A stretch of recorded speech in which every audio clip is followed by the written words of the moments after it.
Panahon na raw para mamuhunan sa Pilipinas. This was the message at the Trade and Business Forum by the Philippines-Canada Trade Council recently. Ano nga bang mga dahilan at bakit magandang mag-invest sa Pilipinas ngayon? We have this report.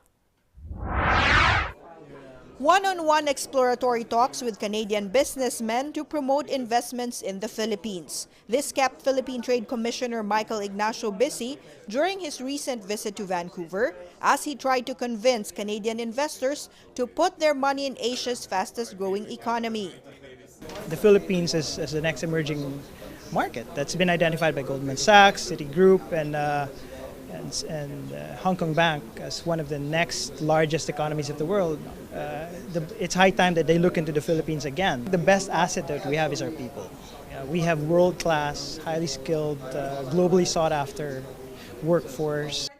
Ignacio was joined by Tourism Director for Western Canada, Rene de los Santos. Both presented to Filipino-Canadian businessmen priority sectors for investment in the country today.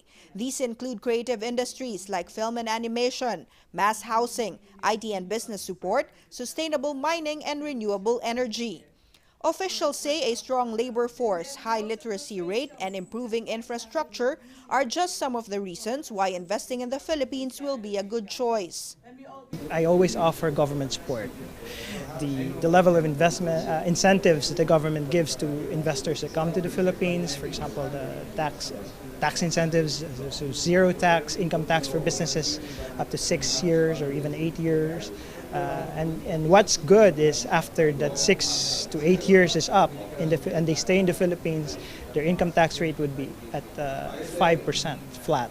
As if that wasn't enough, Phil-Canadian businessmen also gave testimonies about doing business in the Philippines.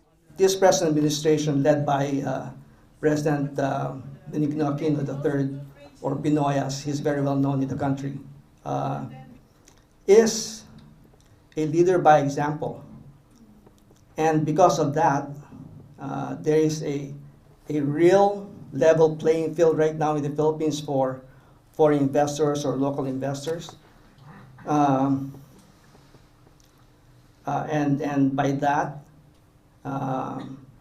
the opportunities in the Philippines now are by far the best since I've been doing this since 1994.